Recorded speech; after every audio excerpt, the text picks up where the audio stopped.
ছাব্বিশের বিধানসভা নির্বাচনে হারের পর তৃণমূল কংগ্রেসে যে ভাঙন ধরেছে তাতে শুধু রাজ্যের নয়, দেশের রাজনীতিও তোলপাড় হচ্ছে। রাজ্যের তৃণমূল ভেঙে চুরমার হয়ে গিয়েছে আগেই। দিল্লিতে সংসদ ভবনে ভাঙার খেলা এখনো চলছে। একেবারে টানটান উত্তেজনা। এর মধ্যেই বড় চমক, এবার কি এক হয়ে যেতে পারে কংগ্রেস ও তৃণমূল কংগ্রেস? তুমুল চর্চা রাজনৈতিক মহলে। দিল্লিতে থাকাকালীন মঙ্গলবার কংগ্রেস নেত্রী সোনিয়া গান্ধীর সঙ্গে দেখা করেন মমতা বন্দ্যোপাধ্যায়। এদিকে বুধবার রাহুল গান্ধীর সঙ্গে দেখা করতে যান অভিষেক। এমন পরিস্থিতিতে প্রশ্ন উঠছে, মমতা অভিষেক কি তাহলে তাদের পক্ষে থাকা তৃণমূলকে নিয়ে কংগ্রেসে যোগ দেবেন? রাজ্য বিধানসভা নির্বাচনে মহাবিপর্যয়ের পর কংগ্রেসকে আঁকড়ে বাঁচতে চাইছেন মমতা বন্দ্যোপাধ্যায়। সূত্র বলছে, তৃণমূল এবং তৃণমূল কংগ্রেসের যুক্ত হওয়া নিয়ে ইতিমধ্যেই দুই দলের শীর্ষ স্তরে আলোচনা হয়েছে। কংগ্রেসের তরফ থেকে মমতাকে যোগদানের প্রস্তাব দেওয়া হয়েছে। কিন্তু প্রশ্ন হলো, কংগ্রেসের শীর্ষ নেতৃত্ব যদি এই চরম দুঃসময়ে মমতাকে গ্রহণ করে, তাহলে প্রদেশ নেতৃত্ব কি আদৌ সেই সিদ্ধান্ত মানবে? রাজ্যের যে কংগ্রেস কর্মীরা এতদিন তৃণমূলের দ্বারা অত্যাচারিত, তারা মমতা বন্দ্যোপাধ্যায়কে নিজেদের নেত্রী হিসেবে মানবেন? শোনা গিয়েছে দ্বিধা বিভক্ত হয়ে পড়েছে প্রদেশ নেতৃত্ব। প্রদেশের একটা অংশ মনে করছে মমতাকে দলে নেত্রী ভেবে নেওয়া কিংবা এই পরিস্থিতিতে তৃণমূল সুপ্রিমোর হাত ধরার কোনো প্রশ্নই ওঠে না। এই সময় মমতাকে সঙ্গে নেওয়ার অর্থ তৃণমূলের 15 বছরের দুর্নীতি, অপশাসনের দায় নিজেদের গায়ে মাখা। অধীর চৌধুরী, আব্দুল মান্নানের মতো প্রবীণ নেতারা এই দলে। আব্দুল মান্নান যেমন সাফ বলে দিচ্ছেন, নর্দমার জল গঙ্গায় পড়ে গঙ্গার পবিত্র জলকেও নষ্ট করে দিয়েছে, অর্থাৎ তার ইঙ্গিত বার্তা তৃণমূল এখন নর্দমার পরিত্যক্ত জল ছাড়া আর কিছুই নয়। নর্দমার জল যদি পুকুরে পড়ে বা নদী, নর্দমার জল গঙ্গায় পড়ে গঙ্গার পবিত্র জলকেও নষ্ট করে দিয়েছিল। রাজীব গান্ধীকে গঙ্গা অ্যাকশন প্ল্যান করে সেই জলকে পবিত্র করতে হয়েছে। তৃণমূলের এখনো যারা আছে তারা তো সেই নর্দমার পরিত্যক্ত জল ছাড়া আর কিছু নয়। ওগুলোকে নিয়ে কংগ্রেস কেন নিজের ক্ষতি করবে? একই সুর অধীর রঞ্জন চৌধুরীরও। তিনি বলছেন, এটাকেই বলে পোয়েটিক জাস্টিস। যেমন করেছেন আজ তেমনই ফল পাচ্ছে। আজকে টিএমসি পার্টির যিনি নেত্রী মমতা ব্যানার্জি এবং খোকা বাবু, তারা দেখুন একটা জিনিস যেটাকে বলে পোয়েটিক জাস্টিস। আপনি যেমন করেছেন আজ তেমন ফল পাচ্ছেন। You are being paid in your own coins.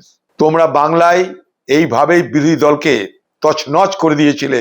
আমাদের নির্বাচিত মিউনিসিপ্যালিটি, নির্বাচিত জেলা পরিষদ একটার পর একটা ধ্বংস করে দিয়ে জবরদস্তি পুলিশ প্রশাসন মস্তানকে ব্যবহার করে তোমরা নিজেদের দলে সামিল করেছিলেন।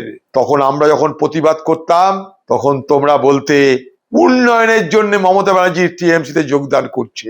আর আজ সেই উন্নয়নের নামেই কিন্তু আরেকটা যোগদান হচ্ছে। সেই যোগদানের পিছনে কতটা আপনার নিজের মদত আছে, কতটা আপনার নিজের মদত নেই, কতটা খোকাবাবুর মদত আছে কি নেই, এগুলো পরে নিশ্চয় আলোচিত হবে। কিন্তু এটা প্রমাণ হয়ে গেল যে অন্যায় পাপ দীর্ঘদিন স্থায়ী হতে পারে না। এদিকে প্রদেশ কংগ্রেস সভাপতি শুভঙ্কর সরকার বলছেন, যদি কেউ দলে আসতে চান তাহলে তাকে আগে মেনে নিতে হবে যে রাহুল গান্ধী কংগ্রেসের সর্বোচ্চ নেতা এবং দেশের প্রধানমন্ত্রীর মুখ। শুভঙ্করের বক্তব্য, রাহুল গান্ধীকে ভাবি প্রধানমন্ত্রী মেনে নিয়ে যারাই কংগ্রেসে আসবেন তাদের প্রত্যেককে স্বাগত। রাজনীতি সম্ভাবনাময় শিল্প, আপনি অপেক্ষা করুন, দেখুন যাদের বিজেপির বিরুদ্ধে লড়ার দম আছে তারাই রাহুল গান্ধীর নেতৃত্বে আসবে। লাগাতার রাহুল গান্ধী আরএসএস বিজেপির বিরুদ্ধে লড়াই করছেন। তিনি ভারতবর্ষে একমাত্র প্রধানমন্ত্রী, তাকে যারা মেনে নেবেন তাদের সবাইকে কংগ্রেসে স্বাগত। তাৎপর্যপূর্ণ বিষয় হলো, তৃণমূলে ভাঙন যত বাড়ছে ততই যেন কংগ্রেসের সঙ্গে দূরত্ব কমছে মমতা বন্দ্যোপাধ্যায় ও অভিষেক বন্দ্যোপাধ্যায়ের। মঙ্গলবারই 10 জনপথে দীর্ঘক্ষণ বৈঠক করেছেন সোনিয়া গান্ধী এবং মমতা বন্দ্যোপাধ্যায়। বুধবার রাহুল গান্ধীর সঙ্গে দেখা করতে 10 জনপথে যান অভিষেক বন্দ্যোপাধ্যায়। পরপর দুদিন দুই দলের সর্বোচ্চ স্তরের নেতাদের বৈঠক ঘিরে স্বাভাবিকভাবেই জল্পনা ছড়াচ্ছে। শোনা যাচ্ছে, বাংলার বর্তমান রাজনৈতিক পরিস্থিতি, তৃণমূলের ভবিষ্যৎ, সম্ভাব্য ভাঙন এবং বিরোধী রাজনীতির নতুন সমীকরণ নিয়ে আলোচনা হয়েছে রাহুল এবং অভিষেকের মধ্যে। গত সোমবারই দিল্লিতে আয়োজিত বিরোধী জোট ইন্ডিয়ার একটি সাধারণ বৈঠকের ফাঁকে মমতা বন্দ্যোপাধ্যায় এবং সোনিয়া গান্ধীর মধ্যে এক নজিরবিহীন সৌজন্য সাক্ষাৎকার হয়েছিল, যেখানে দুজনকে একে অপরকে জড়িয়ে ধরতে দেখা গিয়েছিল।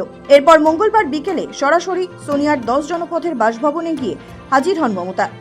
এসবের মাঝেই সবথেকে তাৎপর্যপূর্ণ বিষয় হলো, একটা সময় যে কংগ্রেসকে এক প্রকার তুচ্ছ তাচ্ছিল্য করতেন অভিষেক সহ তৃণমূল নেতারা, এখন সেই কংগ্রেসের হাত খড়কুটোর মতো ধরে বাঁচার চেষ্টায় মরিয়া মমতা অভিষেকরা। এখানেই শেষ নয়, মমতা বন্দ্যোপাধ্যায় সদল বলে তৃণমূলকে কংগ্রেসের সঙ্গে মিলিয়ে দিতে পারেন এমন জল্পনাও শোনা যাচ্ছে রাজধানীর অন্দরে। অনেকের মধ্যে মমতা ও অভিষেকের কংগ্রেসে যোগদান নিয়ে এক প্রকার আলোচনাও হয়েছে দুই দলের নেতাদের শীর্ষ স্তরের বৈঠকে।